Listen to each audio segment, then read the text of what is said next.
आपकी अदालतमध्ये लोक जनशक्ती पक्षाचे राष्ट्रीय अध्यक्ष चिराग पासवान यांच्यावर आरोप आहे की हे ॲक्सिडेंटल पॉलिटिशियन आहेत. चिराग, बाबा रामविलास पासवान देशाचे खूप मोठे नेता. त्यांचा खूप प्रभाव होता. सरकारमध्ये मंत्री होते आणि गिनीज बुक ऑफ रेकॉर्ड्समध्ये नाव सुद्धा नोंदवलेलं सगळ्यात जास्त मतं मिळून जिंकलेले नेते. एवढं सगळं घरामध्ये होतं, त्यानंतर सुद्धा सुरुवातीच्या दिवसांमध्ये तुम्ही राजनीतीमध्ये रुची नव्हता घेत. आता मला कळत नाही की हे मी कसं सांगू. अरे आता तर सुरुवात झाली चिराग. ही म्हणजे आम्हा नेप मुलावर चालणारी दुधारी तलवार आहे. मी ज्या काळातून आलो तिथे वडिलांच्या पावलावर चालणे चांगले मानले जात असे. पण नंतर आज मला असं वाटतं की जर तुम्ही यासारखं काही केलं तर याच्यासारखा दुसरा कोणताही गुन्हा नाहीये. त्यावेळी पण मी एक इमानदार प्रयत्न केला. मी एक अल्टरनेटिव्ह करिअर तयार करण्याचा तुम्हाला मी प्रयत्न बघितलं केला. होतं पण की ट्रेलर तुम्ही पाहून मुंबईमध्ये तुम्हालाही कळून चुकले असेल की याचे काही होऊ शकत नाही. का कंगना रनौत आवडली नाही की चित्रपट करिअर आवडलं नाही?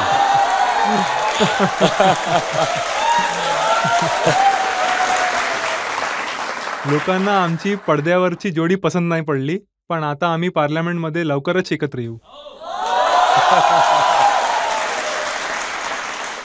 मध्यंतरी तुम्ही फॅशन डिझायनरचे करिअर पण ट्राय केले होते. हो. म्हणजे that was for very short time and who knows better than you. तो एक समर वेकेशन मधला छंद होता. उन्हाळ्याच्या सुट्ट्या सुरू होते. शाळेच्या दिवसांची गोष्ट होती. मला अजून आठवत आहे. ही तेव्हाची गोष्ट होती. पण तो एक छोटासा एक एक्सपेरिमेंट होता. चालला तो पण नाही. शेवटी एका नेत्याचा मुलगा नेताच व्हायचे होते. दुसरा कुठला पर्याय नव्हता. किंवा असे आहे का की इतरत्र फ्लॉप झाला म्हणूनच तर. लालू यादव म्हणतात की तुमचे वडील रामविलास पासवान हे हवामान शास्त्रज्ञ होते. ते आधीच ओळखायचे की कोणता पक्ष जिंकणार आहे ते. 2014 मध्ये तुम्ही हवामान शास्त्रज्ञ झालात आणि बाबांना सांगितलं की मोदींजींच्या बाजूने या. नक्कीच. त्यांचाच मुलगा आहे, त्यांचाच अंश आणि त्यांचा संस्कार आहे माझ्यात. तर ही गोष्ट पण देखील हे गुण कुठेतरी आलं की मी त्यांच्यासारखंच मी हवामानाचा अंदाज लावू शकतो. सरकार तर कोणाचेही बनू शकते. लोक कुठे चाललेत, कोणत्या दिशेने चालले आहेत, कोणाबरोबर चालले आहेत. आम्ही कधीच पोस्ट पोल अलायन्स केलं नाही. आतापर्यंत कधीच नाही. आता हा एक शुभ संकेत म्हणावा लागेल की आमचा पक्ष किंवा बाबा ज्यांच्या बरोबर होते त्यांचेच सरकार बनले.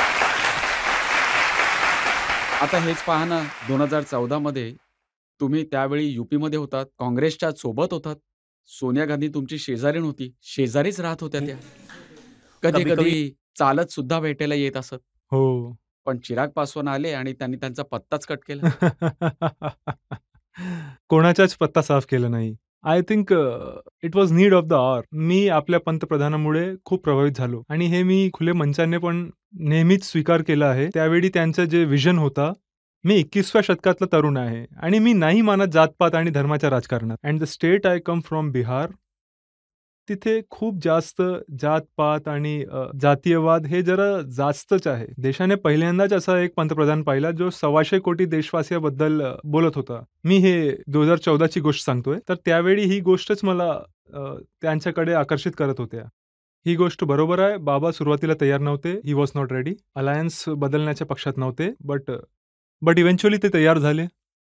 आणि तुम्ही मोदींचे हनुमान बनलात. इव्हेंच्युअली. हा एक किस्सा आहे याच्या मागे. बरं मी सांगतो तुम्हाला की मी का हनुमान बनलो आणि कसं बनलो ते. 2020ची गोष्ट आहे रजत सर.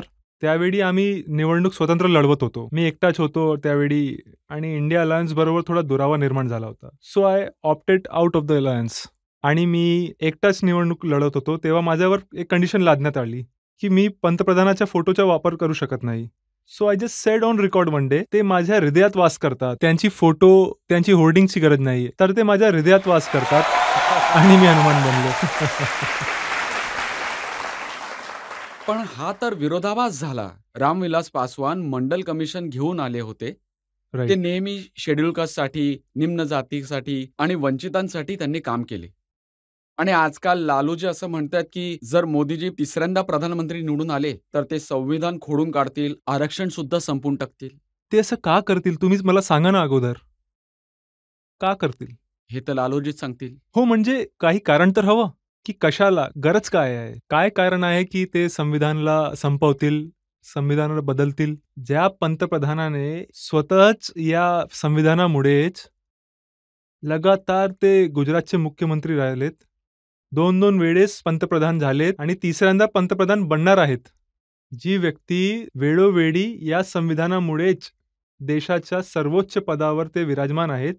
काय कारण आहे की कोणी संविधान बदलेल आणि का?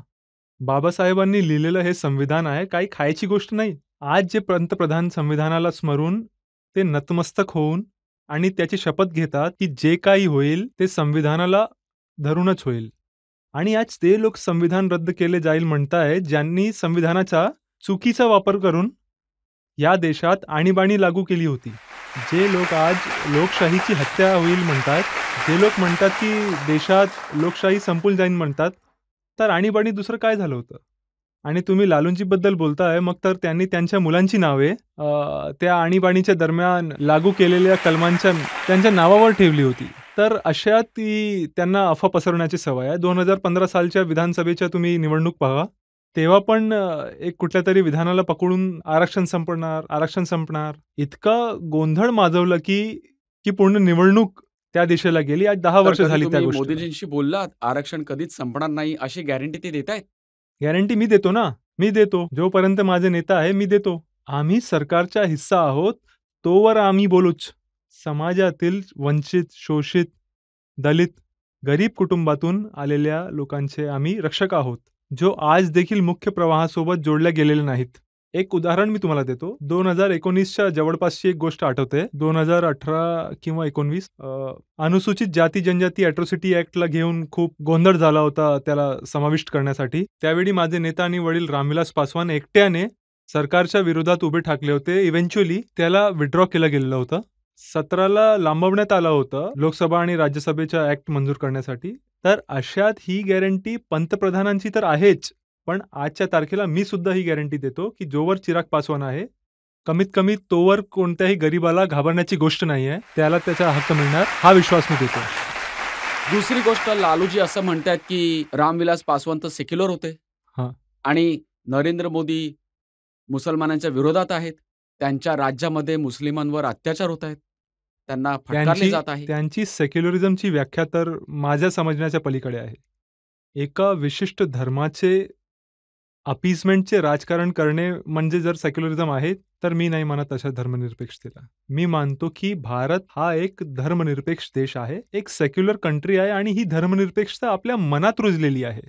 याचा दिखावा करण्याची गरज प्रत्येकाची स्वतःची आस्था असते रजतजी. तुम्ही बघा, मी पण पूजा अर्चना करतो, मी देवळात जातो, माझी पण स्वतःची आस्था आहे. पण याचा अर्थ असा नाही की मी दुसऱ्याच्या आस्थेचा आदर करत नाही. भारत एक असा एकमेव देश आहे जिथे ही लिबर्टी तुम्हाला मिळते आणि हाच एक असा देश आहे जिथे तुम्हाला इतकी स्वतंत्रता आहे की तुम्ही कोणत्याच धर्माच्या पालन, कोणत्याच धर्माच्या जशी तुमची इच्छा आहे तशी तुम्ही करू शकता. बघा, बिहारमध्ये लालूजींचे किंवा तेजस्वी यादवचे भाषण ऐकतो. त्यांचा आरोप हा आहे की राम मंदिराच्या नावावरती वोट मागितले जात आहेत. आता हे लोक कोणाच्या नावावर मते मागतात जेव्हा हे असे म्हणतात?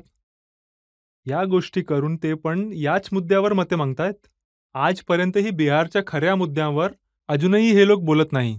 बाबा, राम मंदिर हे खूप वर्षापासून ही कुठली नवी गोष्ट नाहीये. भाजपाच्या मॅनिफेस्टोमध्ये सुद्धा आहे आणि मला तर या गोष्टीचा खूप आनंद आहे रजत सर की for once and for all हा वादच संपुष्टात आला, ज्यावर दशकापासून राजकारण झाले.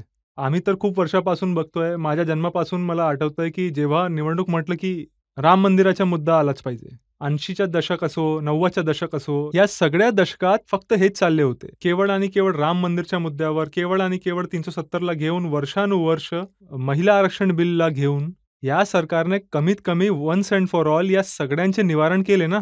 तयार झालं राम मंदिर, झालं ना. ज्यांना वाटते ते जाणारच ना. हे लोक म्हणतात आम्ही त्याचा इव्हेंट केला. अहो श्रीराम 500 वर्षानंतर स्वतःच्या घरात विराजमान होतं, ही काय लहान गोष्ट आहे? ज्या लोकांची आस्था आहे, माझ्यासारख्या लोकांसाठी ही एक मोठी गोष्ट आहे. आणि हे लोक म्हणतात की भाजपाचा इव्हेंट झाला होता. तुम्ही सांगा ना, किती मंत्री होते बीजेपीचे? बघा, राहुल गांधींचं भाषण आम्ही ऐकलं आहे, तुम्ही सुद्धा ऐकलं असेल. राहुल गांधी म्हणतात की तिथे तुम्ही अमिताभ बच्चनला बघितलं, तुम्ही ऐश्वर्या रायला नाचताना पाहिलं, फक्त गरीब माणसाला नाही पाहिलं. कारण हे गेलेच नाही ना तिथं, तर त्यांना ऐश्वर्या काय पण नाही दिसणार? गेली. तेच तर, कारण ते स्वतः नाही गेलेत. म्हणून त्यांना माहीतच नाही की तिथं साधू संतांपासून समाजातील प्रत्येक घटकापर्यंत आणि याच सर्वसमावेशक विकासाबद्दल आमचे पंतप्रधान बोलतात, सगळ्यांच्या साथ सगळ्यांचा विकास. राजकारणाला प्रथमच देशातल्या प्रत्येक क्षेत्राशी जोडले गेले आहे. मग तो एखादा उद्योगपती असो, कोणी असो. भारतीय सिनेमा सुद्धा आपलाच आहे, आपल्या देशाचा गौरव आहे, सन्मान आहे. मग त्याच्या राजकारणाशी संबंध का नसावा? का त्यांना या व्यासपीठावर नाही बोलवायचे? तर समाजातील खूप श्रीमंत आणि खूप गरीब लोकांना, या सर्वांना एकत्र आणून एकाच व्यासपीठावर आणणे म्हणजेच सगळ्यांच्या साथ सगळ्यांचा विकास आहे. पण तुम्ही किती जरी बोललात सबका साथ सबका विकास, तरी तुम्हाला माहिती आहे का, बिहारमध्ये जे मुस्लिम मतदार आहेत, त्यांचा एका बाजूचं मतदान लालूजींच्या पक्षाला जाईल, राजदला जाईल. नाही, अजिबात जाणार नाही. मी तुम्हाला सांगतो माझं नेहमीच जातं. नाही, तुम्ही माझे ते काढून बघा. मी माझ्या लोकसभेबद्दल खात्रीने सांगू शकतो. 2014 मध्ये, 19 मध्ये दोन्ही वेळेस, आणि मी हे खात्रीने सांगू शकतो, प्रत्येक वेळेस मुसलमानांनी मला मते दिली आहेत, यादवांनी मला मते दिली आहेत. आणि मी म्हणतो रजत सर, मी नाही मानत हे जातपात धर्म वगैरे. मला नाही कळत की का बिहारी लोकांना मुसलमान बिहारी, हा बिहारी, तो बिहारी असे का म्हणतात. तो बिहारी आहे, बस गोष्ट संपली. जेव्हा मी बिहार फर्स्ट, बिहारी फर्स्ट म्हणतो, तेव्हा मी बिहारच्या 13 कोटी जनतेबद्दल बोलतो. आणि जर भारताला विकसित देश बनवायचे असेल तर या मतभेदापासून आपल्याला वर यावं लागेल. जातपात धर्म या सगळ्यांच्या वर यावं लागेल. भारतात काही फरक नाही. फरक आहे तो फक्त म्हणजे श्रीमंत लोक जे अधिक श्रीमंत होत आहेत आणि गरीब लोक अधिक गरीब. जर आपल्याला प्रामाणिकपणे एक विकसित देश बनवायचा असेल तर अगोदर गरीब आणि श्रीमंत यामधली दरी संपवावी लागेल. गरीब लोकांना गरिबी रेषेच्या बाहेर काढावे लागेल आणि श्रीमंताच्या पैशांचे त्याच्या इक्वल डिस्ट्रीब्युशन व्हायला हवे, ज्याचा उपयोग समाज आणि देशातील गरिबांच्या कल्याणासाठी करता येईल. जनतामधून आपण 1-2 प्रश्न घेऊ शकतो. सर, माझा प्रश्न असा आहे, काही दिवसांपूर्वी तेजस्वी यादवांनी नवरात्रीच्या दरम्यान मासे खातानाचा व्हिडिओ पोस्ट केला होता. तुमच्या मते हे बरोबर आहे का? बघा, पहिली गोष्ट, कोण काय खात आहे, नाही खात आहे, मला वाटतं याच्याशी कोणाचे देणे घेणे नसावे. तुम्हीही काय खाता, काय नाही खाता, याच्या जगाला काही फरक पडत नाही, तर मग याचा तमाशा का करावा? प्रॉब्लेम अरायझेस जेव्हा तुम्ही याचा तमाशा बनवता आणि तुम्ही ज्या पद्धतीने मासे फडकवत आहे, दाखवत आहे, मग एकामागून एक तुम्ही ज्यूसच्या बॉटल्या दाखवल्या. हा वॉटरमेलन ज्यूस आहे, हा ऑरेंज ज्यूस आहे, मी हे सत्तू तयार करून आणला आहे, हा अमका आहे, हा तमका आहे, या सत्तूने उन्हापासून रक्षण होते. हे तुम्ही कोणाला दाखवताय? आपल्या देशात आणि माझ्या प्रदेशातल्या एका मोठ्या जनसंख्येला आजही ज्यांना 2 वेळेच्या जेवणासाठी मेहनत करावी लागते, शेजारी बसलेले दुसरे नेता म्हणतात, हे पाहून अनेकांना राग येईल. म्हणजे तुम्ही त्याच उद्देशाने हे करताय ना? तुमची इंटेन्शनच हीच आहे की तुम्ही एका मोठ्या वर्गाला, एका मोठ्या आबादीला कुठं ना कुठं त्यांना वाईट वाटलं पाहिजे हे प्रयत्न केलं. नवरात्रीच्या पहिल्या दिवशीची गोष्ट आहे. मी नुकताच पूजा करून उठलो होतो and the first thing I see is him showing that fish in a helicopter. काय अर्थ आहे? जर तो व्हिडिओ 1 दिवस आधीचा होता तर तुमची सोशल मीडिया टीम इतकी तत्पर नसावी की सेम डे व्हिडिओ पोस्ट करू शकली नाही? नवरात्रीच्या पहिल्याच दिवशीच का हा पोस्ट केला गेला? So this was absolutely not called for. याची काहीच गरज नव्हती यासारख्या चिराग, व्हिडिओची. ते म्हणत आहेत की जर बीजेपीचं तिसऱ्यांदा सरकार निवडून आलं तर मोदीजी ठरवतील तुम्ही काय खायचं, रिअली? काय प्यायचं, कोणते कपडे घालायचे. 3 वेळेस गुजरातचे मुख्यमंत्री राहिले आहेत ते. हे गुजरातमध्ये त्यांनी काही केलं नाही. एका राज्यात तर असं काही केलं नाही.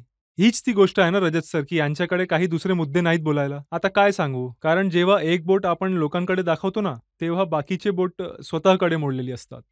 तुमच्याकडे स्वतः खूप वेळ होता, ज्या कुटुंबातील तुम्ही येतात. तुमचा पक्ष, तुमच्या कुटुंबातील लोक अनेक काळापर्यंत बिहारच्या सर्वोच्च पदावर बसले होते. तुम्ही तर खूप काही चांगल्या गोष्टी करू शकला असता. पण सांगायला खूप त्रास होतो. तेच 90चे दशक, तेच जंगलराज होते. 90च्या दशक तीच वेळ आहे जेव्हा बिहारमधून सर्वात जास्त स्थलांतर झाले. आजही माझे तरुण बंधू जे 90च्या दशकापासून स्थलांतर करून गेले, ते दुसऱ्या राज्यात गेले. दुसऱ्या राज्यात जाऊन त्यांना नोकरी मिळाली, त्यांनी घरे बांधली, लग्न केली, लेकरं-बाळं केली आणि त्याच राज्याचे होऊन राहिले. आज जेव्हा कोरोनासारख्या संकटात ते येतात, तर त्यांना प्रवासी म्हटलं जातं.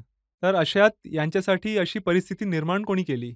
तर त्यांच्याकडे याचे काही उत्तर नाहीये लोकांना द्यायला. आणि म्हणून अशा वाटेल त्या घोषणा करतात की मोदीजी तिसऱ्यांदा निवडून आले तर संविधान रद्द केले जाईल, लोकशाही संपुष्टात येईल. अरे, ते आजपासून नाही, 2000 पासून सर्वोच्च पदावर विराजमान आहेत. एका राज्याचे मुख्यमंत्री होते. आता 25 वर्ष व्हायला आलीत. ना त्या राज्यात काही चुकीचं झालं आणि ना देशात चुकीचं झालं. मग 400 पार होईल का? 100%. अजून एक प्रश्न घेऊ शकतो आपण? हां. सर जसं आपण पाहिलंय की तुम्ही सुद्धा कंगनासोबत एक फिल्म केलेली आहे आणि आपण पाहत आहोत की त्या सुद्धा राजकारणात आलेल्या आहेत. तर मग सर तुम्ही तुमच्याकडनं त्यांना काही टिप्स देणार आहात की अरे त्यांना देवा! मदत होईल अशी तुम्ही सांगा? मी कंगनाला पर्सनली पण ओळखतो. त्यांना माझ्या टिप्सची अजिबात गरज नाही. आणि